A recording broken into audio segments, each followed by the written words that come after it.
Shalom, je vous salue au nom de notre Seigneur et notre Sauveur Jésus-Christ de Nazareth. Aujourd'hui, nous sommes à notre rendez-vous hebdomadaire de 7 minutes dans la parole de Dieu.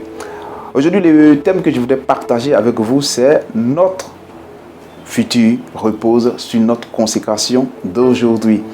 D'entrée de jeu, je voudrais d'abord expliquer ou bien donner la définition du mot consécration qui tire son origine du verbe consacrer.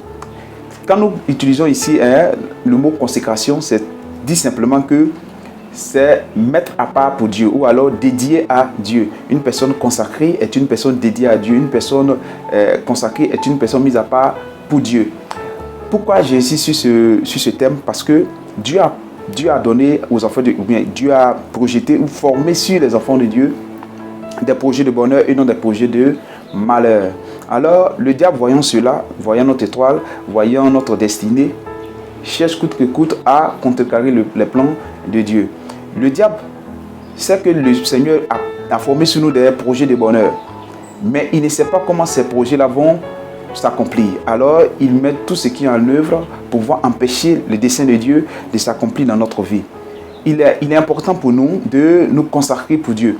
Si nous voulons parler de consécration, alors je vais faire référence à l'Ancien Testament qui nous relate un peu la vie des personnes consacrées.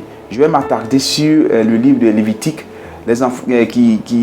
qui parle beaucoup plus de la vie sacerdotale. Les enfants de Lévi étaient consacrés à l'œuvre du Seigneur. Ils faisaient partie des 12 tribus d'Israël. Donc, ils étaient uniquement au service de Dieu. Et nous voyons combien de fois ces personnes-là étaient mises à part. Combien de fois ces descendants de Lévi étaient des personnes mises à part pour l'œuvre du Seigneur. Nous allons lire Lévitique 8, verset 33. Comment Dieu les a mis à part pour son œuvre. Nous lisons. Lévitique 8, 33. Nous lisons. Je lis la parole de Dieu. Pendant 7 jours, vous ne sortirez point de l'entrée de la tente d'assignation, jusqu'à ce que les jours de votre consécration soient accomplis. Car 7 jours seront employés à vous consacrer. Alléluia.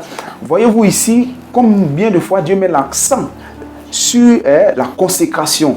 7 jours, ces personnes devaient rester enfermées pendant leur consécration. C'est une opération bien compliquée. C'est une opération beaucoup plus complexe. Parce que Dieu devait les investir d'une onction particulière pour son œuvre. Alors, ils devaient rester 7 jours dans la maison, à l'orée de la tente d'assignation pour recevoir une onction particulière qu'ils allaient utiliser pour le service de Dieu. Aujourd'hui, nous, en tant qu'enfants de Dieu, nous devons aussi être consacrés. Nous devons nous consacrer pour le service de Dieu. Nous ne devons pas vivre une vie séparée de Dieu. Nous ne devons pas vivre une vie séparée de Dieu. C'est comme si je veux prendre l'exemple banal. Un poisson ne peut pas vivre hors de son élément. Le poisson vit dans l'eau. L'eau est l'élément du poisson. Lorsque le poisson est retiré de son élément, le poisson ne peut pas vivre longtemps. Naturellement, le poisson va mourir parce qu'il n'est plus dans son élément. C'est pareil pour les êtres humains. L'élément de l'être humain, c'est Dieu. Celui qui vit en dehors de Dieu ne peut pas vivre longtemps. Celui qui vit en dehors de Dieu n'a pas une longue existence. Alors nous devons nécessairement vivre dans le Seigneur. Amen. Alors nous devons nous consacrer pour l'œuvre du Seigneur. Nous devons nous consacrer pour vivre pour Dieu. Plus nous sommes consacrés, plus les bénédictions que Dieu a formées sur nos vies s'accompliront. Amen. Dans le siècle présent, là où nous vivons, pour vivre une vie de consécration, il y a 5 étapes qu'il faut suivre. Amen. La première étape, c'est la prière. La deuxième étape, c'est le jeûne. La 4e étape, c'est la méditation quotidienne de la parole de Dieu. La 4e étape, c'est le temps d'adoration et de louange personnelle à Dieu. Et enfin, la 5e étape, c'est l'évangélisation. Lorsque nous suivons ces 5 étapes, c'est sûr que nous vivrons une vie de consécration réussie. Pourquoi j'insiste sur ce fait? J'insiste pour que les enfants de Dieu puissent comprendre que nous ne sommes pas enfants de Dieu seulement pour vivre une vie de simplicité. Non, notre vie chrétienne est une vie remplie d'épreuves et de difficultés. Alors, nous devons nécessairement, impérativement nous consacrer pour le Seigneur, nous consacrer pour vivre une vie chrétienne réussie. Parce que Dieu compte sur un peuple. Et ce peuple-là, il a déjà choisi nous, ses enfants, qu'il a mis à part. Amen. Et je crois que si nous vivons une vie de consécration, nous pourrons réussir, nous pourrons braver tous les défis qui viendront à nous. Amen.